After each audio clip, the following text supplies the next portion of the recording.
Salve, minha gente! Sejam bem-vindos a mais um Bíblia para Preguiçosos. Eu sou Eric Camacho e hoje nós vamos dar continuidade à leitura do livro de Judite. Estamos no capítulo 7 e antes da gente retomar aqui a leitura, eu peço a você a gentileza de assistir o vídeo até o fim, deixe o seu like, que é importante também, inscreva-se no canal caso ainda não seja o seu caso, tá? E ao final do vídeo faça um belo comentário aí. Vamos lá? Capítulo 7, Eficácia da pressão. No dia seguinte, Holofernes ordenou ao exército e às tropas aliadas que levantassem acampamento, avançassem contra Betúlia, ocupassem as passagens das montanhas e atacassem os israelitas. Nesse mesmo dia, todos os soldados levantaram acampamento. O exército contava com 170.000 soldados de infantaria e 12.000 cavaleiros, sem contar a bagagem e a multidão que os acompanhava a pé. Formaram-se em ordem de batalha no vale perto de Betúlia, junto à fonte, e se estenderam ao largo, na direção de Dotaim até Belbaim, e de Betúlia até Quiamon, que está diante de Esdrelon. Quando os israelitas viram essa multidão, ficaram aterrorizados e comentaram: eles vão engolir toda a face da terra. Nem os montes mais altos, nem os precipícios, nem as colinas suportarão tanto peso. Cada um empunhou suas armas, acenderam fogueira nas torres e ficaram em guarda a noite inteira. No segundo dia, Holofernes fez a cavalaria avançar diante dos israelitas que estavam em Betúlia. Inspecionou as subidas para a cidade, examinou as fontes e ocupou-as, deixando aí destacamentos militares. Depois voltou para junto do exército. Os oficiais edomitas, os chefes moabitas e os generais do litoral disseram a Holofernes: Senhor, ouça o nosso palpite, e o exército não sofrerá um só arranhão.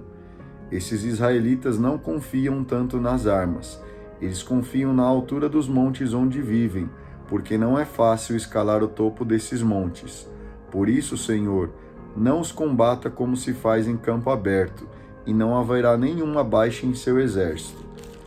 Fique no acampamento com todo o exército e deixe que ocupemos a fonte que brota ao pé do monte.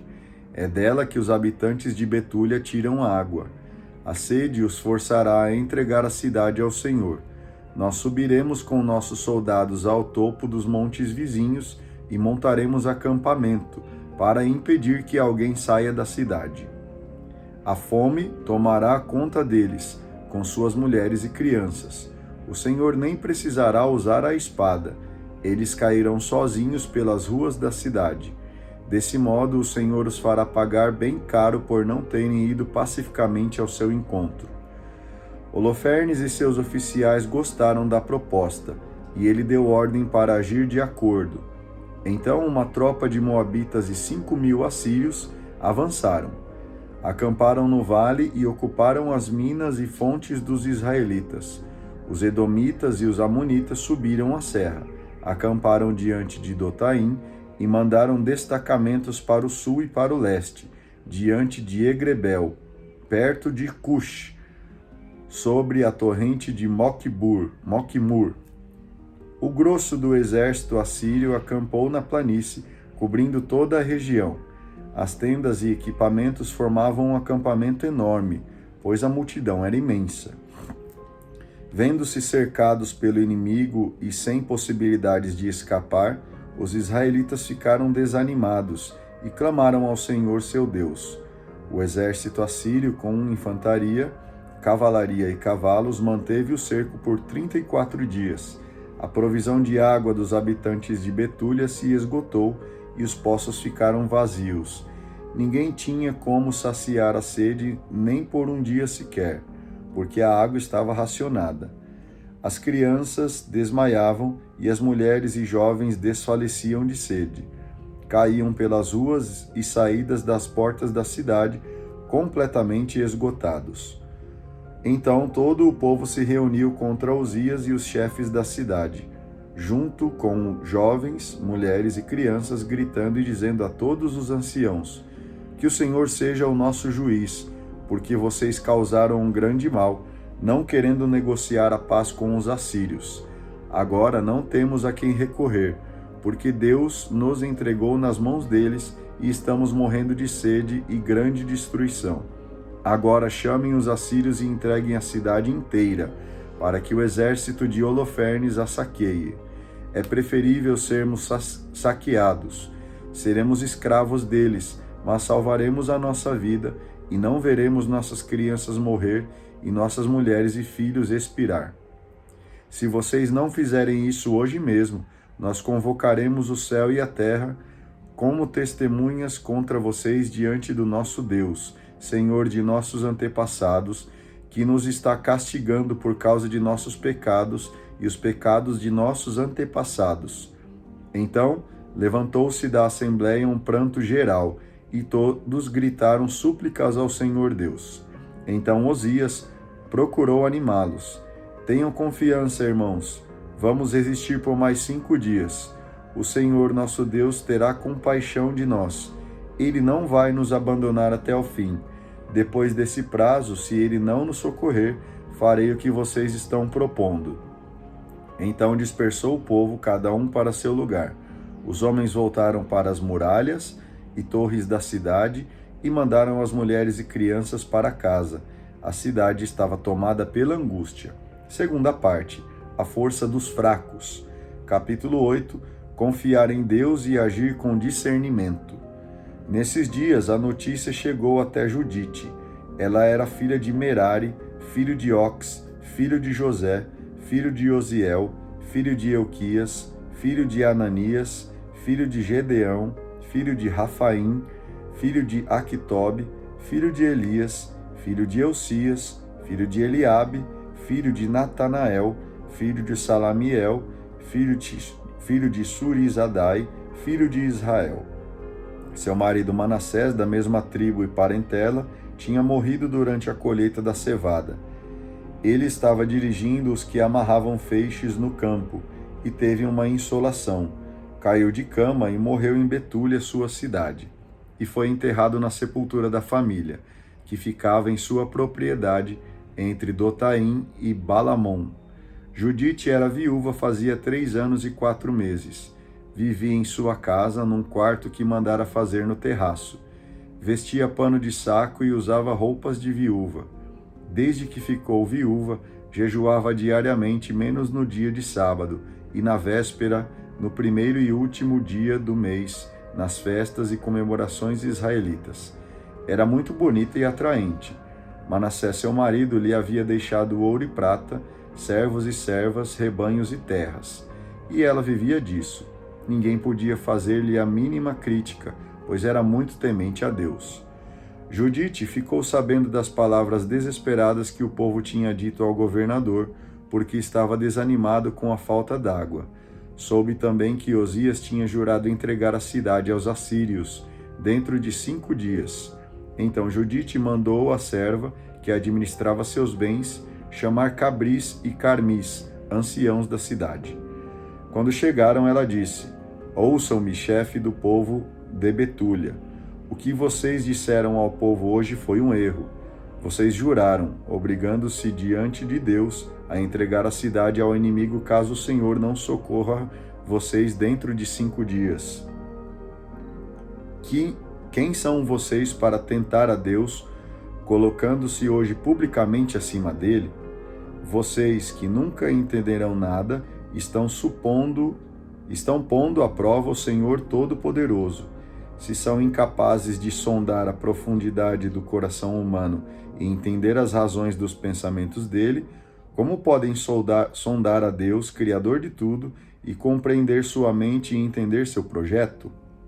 Não, irmãos, não queiram irritar o Senhor nosso Deus, ainda que não nos queira socorrer nesses 5 dias. Ele tem o poder para nos proteger no dia que quiser, ou nos destruir diante de nossos inimigos.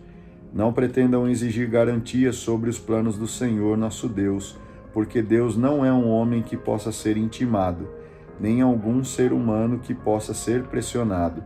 Por isso, enquanto esperamos pacientemente que Ele nos salve, vamos suplicar-lhe que venha em nosso auxílio. Se ele quiser, vai ouvir nossa voz. É verdade que em nosso tempo e hoje mesmo não tem havido entre nós nenhuma tribo, família, povo ou cidade que tenha adorado deuses feitos por mãos humanas, como acontecia outrora. Foi por isso que nossos antepassados foram entregues à espada e ao saque, e caíram miseravelmente diante de seus inimigos. Nós, pelo contrário, não conhecemos outro Deus além dele. Por isso, confiamos que ele não nos vai desprezar, nem se afastar da nossa gente. Se formos capturados, o mesmo acontecerá com toda a Judéia, e o santuário será saqueado. Então, deveremos pagar essa profanação com nosso próprio sangue. Nas nações onde estivermos como escravos, seremos responsáveis pela morte de nossos compatriotas, pelo exílio do povo da terra e pela desolação de nossa herança. Seremos assim motivo de caçoada e desprezo diante de nossos dominadores. Nossa escravidão não nos fará ganhar o favor de nossos dominadores. Pelo contrário, o Senhor nosso Deus a transformará em desonra para nós. Portanto, irmãos, mostremos aos nossos irmãos que a vida deles depende de nós e que de nós depende a segurança do santuário, do templo e do altar. Agradeçamos ao Senhor nosso Deus por tudo isso, porque Ele nos está pondo à prova como fez com os nossos antepassados. Lembrem-se do que Ele fez com Abraão, como provou Isaque e o que aconteceu com Jacó na Mesopotâmia da Síria, quando ele apacentava os rebanhos de Labão, seu tio materno. Deus o provou com fogo para avaliar o coração deles e está fazendo o mesmo conosco. O Senhor açoita os que dele se aproximam, não para se vingar, mas para torná-los conscientes. Então Osias lhe disse: tudo que você disse é muito sensato e ninguém poderá dizer o contrário. Não é de hoje que todo mundo percebe que você é sábia. Desde pequena todos conhecem a sua inteligência e o seu bom coração. Mas o povo está morrendo de sede e nos obrigou a fazer o que fizemos, forçando-nos a um juramento que não podemos violar. Agora, você que é mulher piedosa, suplique por nós. O Senhor mandará chuva para encher os poços e nós não morreremos. Judite respondeu: escutem-me com atenção. Vou fazer uma coisa que será comentada de geração em geração pelos filhos de nossa gente. Essa noite vocês ficarão vigiando na porta da cidade. Eu sairei com minha serva e, antes do prazo que vocês estabeleceram para entregar a cidade e o inimigo, o Senhor virá socorrer Israel por meio de mim. Quanto a vocês, não perguntem o que vou fazer, só contarei depois que tiver feito. Osias e os chefes lhe disseram: vá em paz, que o Senhor Deus acompanhe você para que possa vingar-se do nosso inimigo. E deixando o aposento dela, eles voltaram para seus postos. Muito bem, agradeço a vocês aí que fizeram a leitura até aqui comigo. Não esqueça de deixar o seu like. Não esqueça também de fazer o comentário e, por favor, siga-me nas minhas redes sociais. Aqui na descrição deste vídeo você encontra o meu Facebook e o meu Instagram, tá bom? A gente se vê no vídeo de amanhã. Faça um excelente dia, que Deus continue te abençoando. Um grande abraço e tchau!